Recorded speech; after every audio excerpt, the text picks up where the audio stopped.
Did you read the book before you got the script? No, I heard about the film and then about the book. And when I was filming in the town that we shot the film, I heard that the book was out and etc. And I was very interested. But then I heard that Mr. Anaya might come one day to the set, or that he didn't live too far, and I was very interested in meeting him and thanking him. Did he ended up coming to set to see you? He didn't come to the set. The girl that told me that she knew him evidently was friendly enough with him that she felt free. She said Miriam Colon is going to be doing the the woman and Ultima, and she would like to meet you. So he invited us to come to his home, and had a lovely house in a beautiful neighborhood there, and. We sat in the kitchen and drank red wine most of the afternoon. Was it intimidating at all, playing this character in this script that has such a big impact and affected so many people? No, I love that character because I know that character. I know women like Ultima, and I've always had a large admiration for them. And to be given the opportunity to do a woman that comes from that background and that feels the way she feels was like a long-awaited reward for me. I was very grateful. I am very grateful.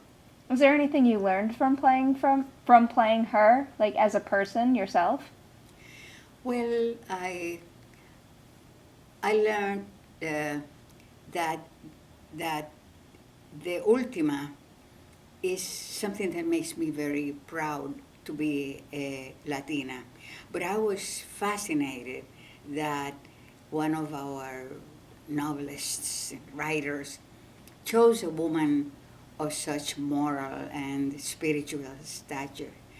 And I wish there were more properties that were written that speak about the good of people, the character of people, the courage of people. And I think this is where the film as a medium feels such an important role in our education, in our culture. Can you tell me about preparing to play her? Is there anything that the director told you to do or maybe not to do when bringing her to life on the screen? I was fortunate that Carl Franklin was chosen to be the director. And the man has such knowledge about his craft, about the film craft, but also he has, I think, a secret corner of his heart for the Latino people and for the Latino spirit. Otherwise, he would not have put the angles and the scenes that he included. He's very wise and camera-wise, technique-wise. We were very fortunate that he was chosen as the director and that he chose me. And how is he as an actor's director? Does he like to rehearse with you or give you lots of notes on set? Oh yes, he has his own ideas of what he wants, and he's not parading his interpretation back and forth and being very aggressive with it. He listens to you because I think he wants to know what you have that he might use, or what are you contributing to the scene, to the character that is given in paper. But the combination of what he saw in the script, in Ultima, in the possibility of that script as a picture of a people who struggle, a people face every day with many frustrations and with many needs, but also human problems like relationships. Uh, the kid, Duque Ganaleon, played the young boy. Oh, I was so fortunate to find a kid like that. I loved him. I just, kids sometimes, when they are very, very trained, you are scared because you don't know how to break through that professional kind of a thing that they have. But this kid is so natural, but also so intelligent. And yet, is a trained actor, so that you talk to him, you also realize soon, he's just a kid. He's, he's a child. And I am so glad that he has not been affected by mannerisms or attitudes about, I am the young star of this movie or anything like that. And I also observed his mother in the set. She used to come often, and there was a beautiful relationship between the two. So that's why I think it is very good for that boy. How was it being on set? Because based on what I see on the screen, it looks like you guys were shooting in a very isolated area. Was isolated. When you were doing the scene, watching the plants or resting under a tree or watching the river, watching that.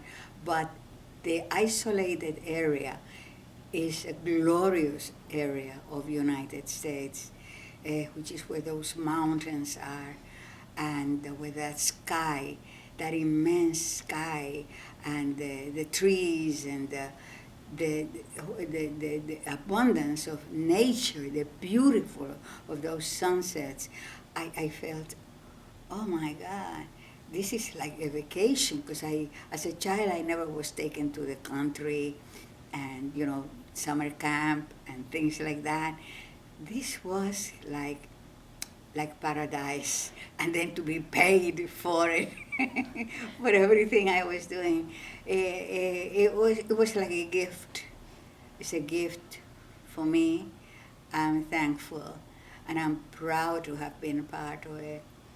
How was it with the weather? Because you have a portion of the film that has to take place in the rain, but then for so much more, it looks like a beautiful paradise. Yeah, but then when the rain had to be produced, that poor Joaquin Cosio, the Mexican actor that played the villain, the drunkard of the village, oh, that guy froze in a fight. And the rain, I don't remember if it was really raining or if the rain produced by us, but they froze. I felt so sorry for them. They froze, and they had to do it again and again and again, and to fall again, and to get wet again, rough. I was glad that I was not in that scene, but oh gosh, that was hard. Was there any scene for you that was the most difficult to shoot? To me, the most difficult to shoot was not that. It was the one where the young man is going through some kind of a trance.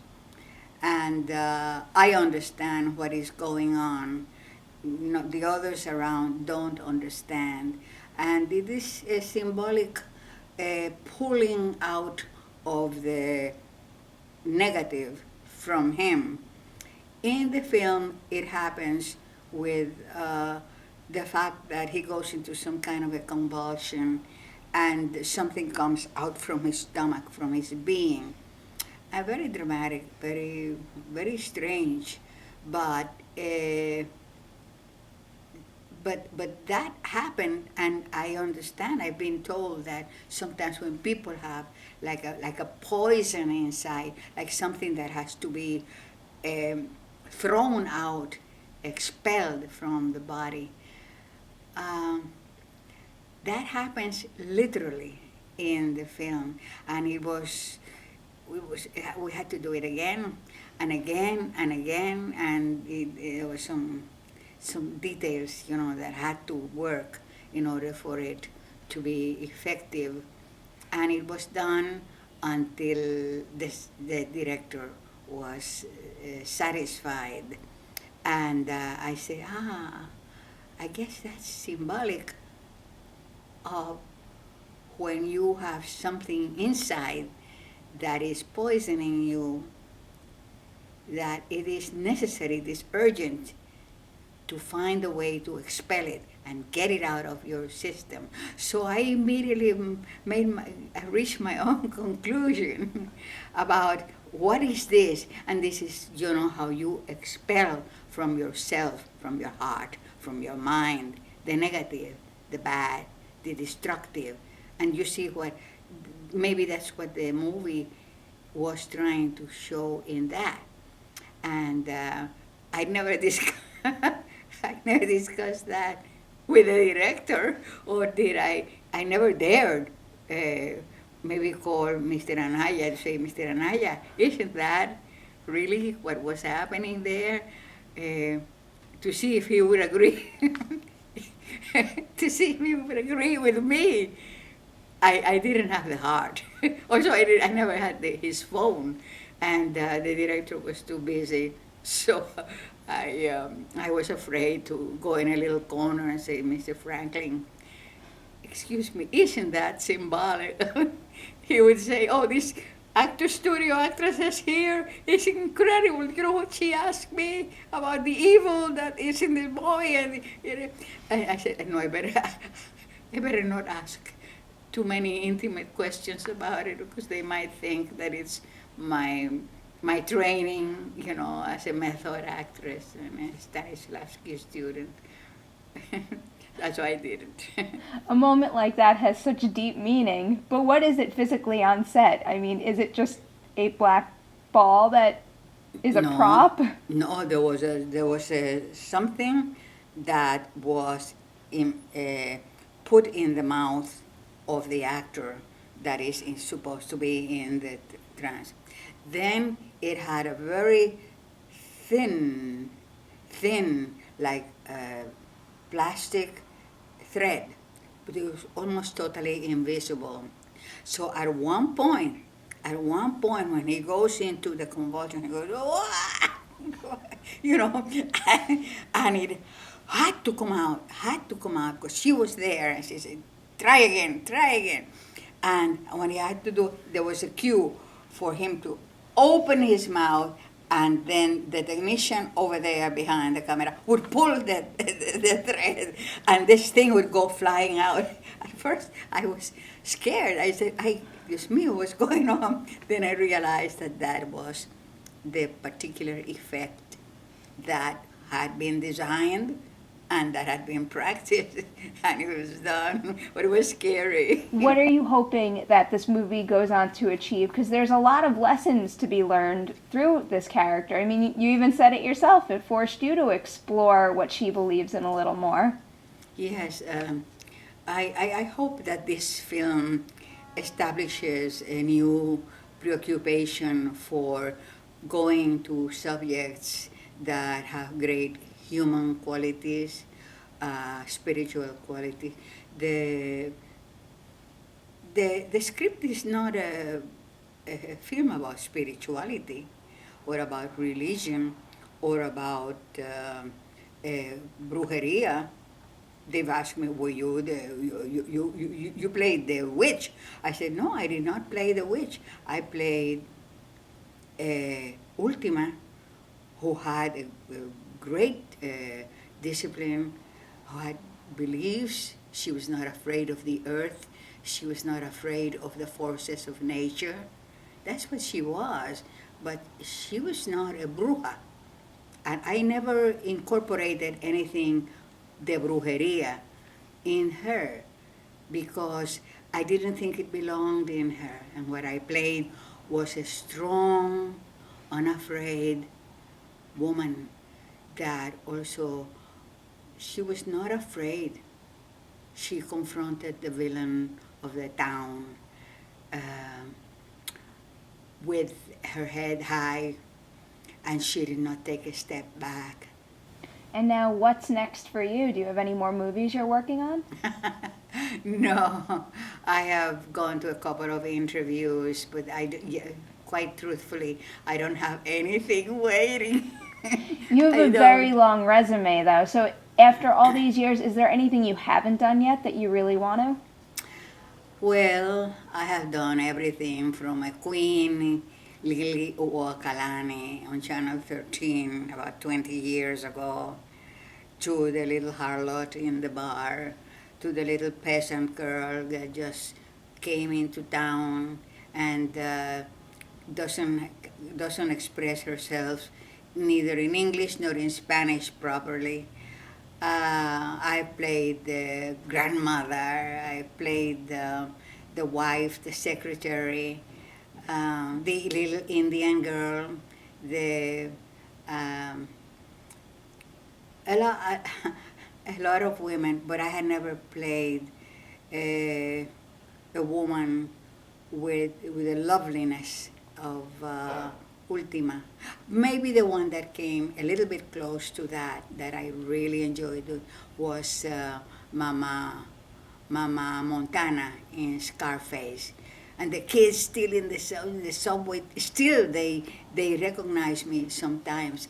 And a couple of them have done the scene for me. They learn my lines and they learn his lines. It's amazing. And I've had episodes where they say, I own the movie. I invite my friends on Saturdays. And we've seen it about 12 times. They say with pride, as if this were a possession that is so valued. Again, it throws your mind to the fear that you can influence the mind and the feelings and the heart of so many people depending on what you portray.